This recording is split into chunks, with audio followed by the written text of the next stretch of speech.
Following two stories are about alien abductions. Elizabeth Quemene Berger. This following case took place in 1975 when a mysterious woman arrived at Augusto Correia in northern Brazil. Shortly after arriving, she began talking to locals about buying plots of land.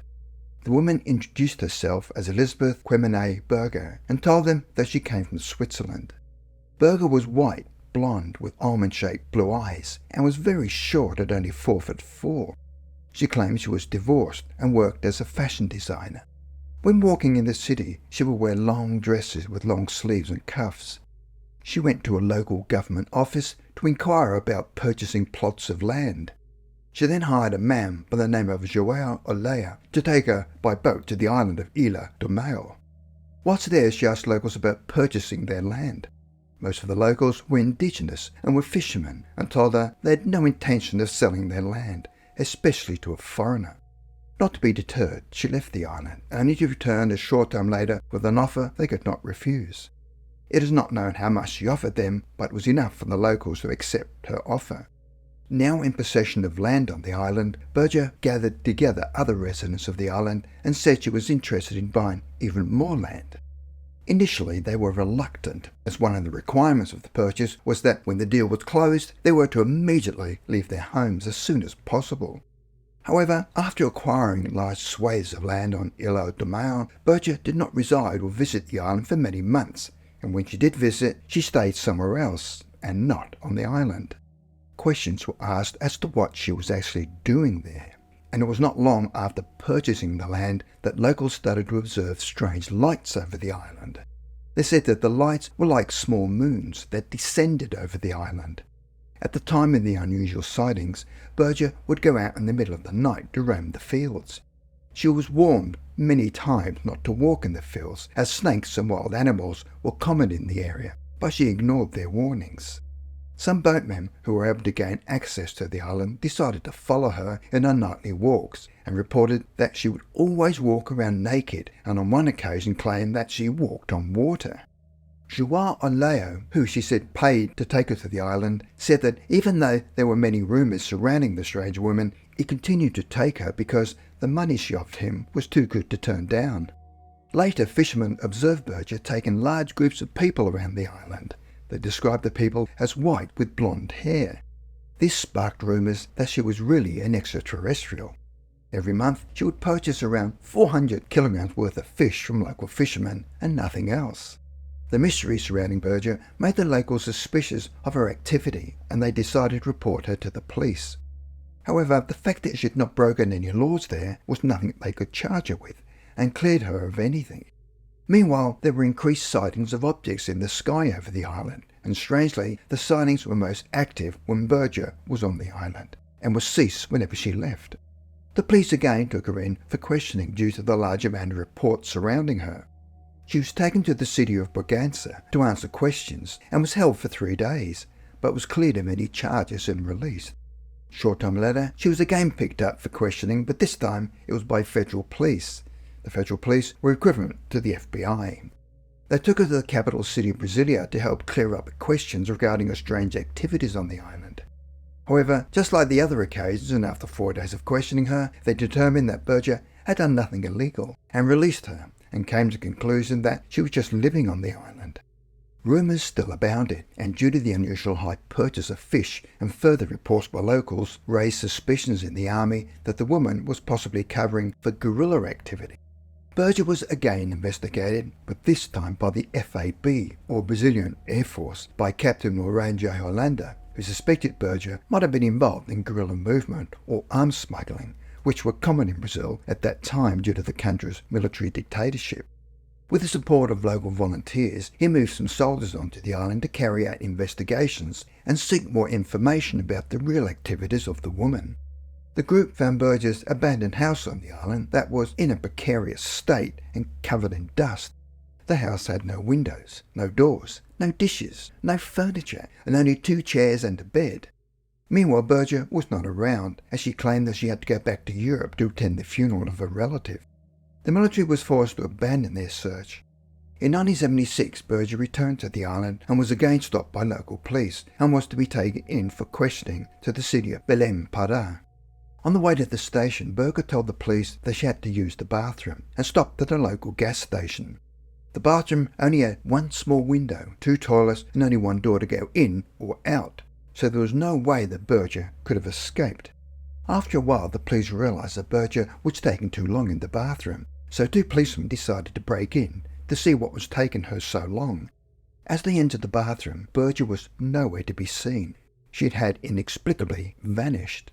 This was the last time she was ever seen on the island and city, and the case was taken to Interpol.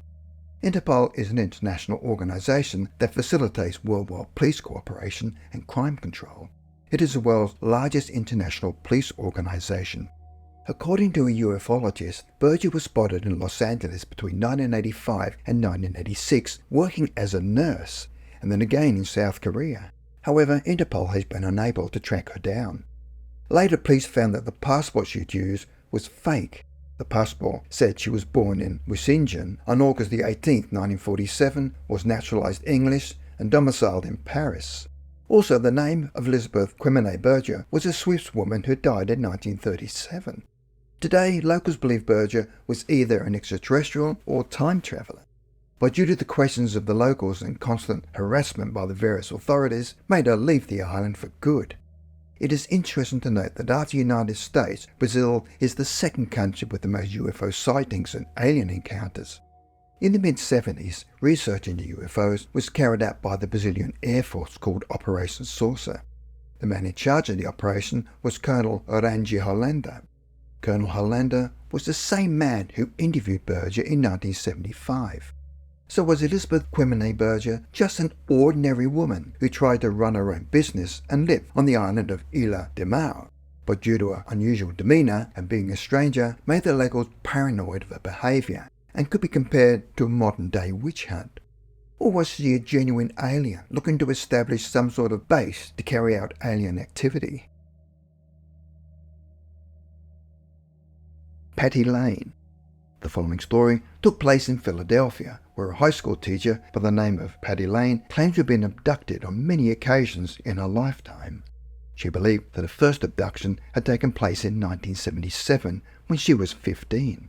At the time, she was on a camping trip with her school, and she, along with 8 of her classmates, decided to go skinny dipping in a nearby reservoir. As they were in the water, they all looked up and saw a light in the sky, and it appeared to be coming closer to them. As the light got closer, it shone a beam directly onto them, and they suddenly found themselves being lifted into a UFO. The following year, Lane claimed that she'd been abducted again. They then made an unusual request, telling her that they needed some body parts from her that would be of great benefit to everyone on the planet. She was then led to a small room and was able to see stars and space through its window. The aliens then sat her down on a chair and placed a strange apparatus to her head. The apparatus then showed her horrific images of nuclear war, the destruction of cities and devastating earthquakes, collapsing mountains, and the sun turning black. There were people starving, and she observed her own family struggling to survive. The aliens told her that all the images would come to pass because human beings could not stop being greedy. A short time later, one of the aliens gazed deeply into her eyes, and she said it felt as if he was looking deep into her soul. He then told her to forget everything she'd witnessed. The following day, she would believe that it was all a bad dream. However, at school she felt haunted by the threat that there was going to be a nuclear war, and in the years that followed, she would have regular nightmarish dreams of a nuclear holocaust. Lane claimed that her next abduction took place in 1982 on her 20th birthday, when she was studying at a college in a small town in Pennsylvania. One day, Patti decided to go for a drive in the mountains and turned off onto a dirt track. At the time, she was feeling rather guilty because she should have been studying. Then, for some reason, the car just stopped, and after a short time, started by itself. But that was what Patti believed had just happened. Much later, under hypnosis, she describes that after the car abruptly stopped, the door opened and aliens lifted her out of the car. 1 year later, and still at college, she and a group of friends started to head up to the mountains to have a picnic. After laying down on a blanket, they all sat down to eat and drink wine. Short time later, Patti needed to go to the toilet and wandered off into the woods to find a suitable location to relieve herself. As she was squatting, a bright light shone onto her. Believing it was one of her friends, Freddie, playing a joke on her, she screamed out, but she could not hear herself speak and everything had gone silent. She could not even hear her friends chatting nearby. She became frightened and quickly headed back to the picnic spot, but to her horror saw that her friends were being abducted by aliens. One of her friends, James, looked decidedly ill, while the others were being examined with strange instruments. The description of the alien was like what many abductees had described, being very small and having no genitals. However, these particular aliens appeared to be wearing a uniform with an insignia that resembled a bird. One of the aliens walked over to her and looked to be friendly and took her by the arm in a gentle manner. As she looked across at her friends, they appeared to be frozen as both Patti and James were marched away. James had to be assisted by two of the aliens as he was looking extremely ill.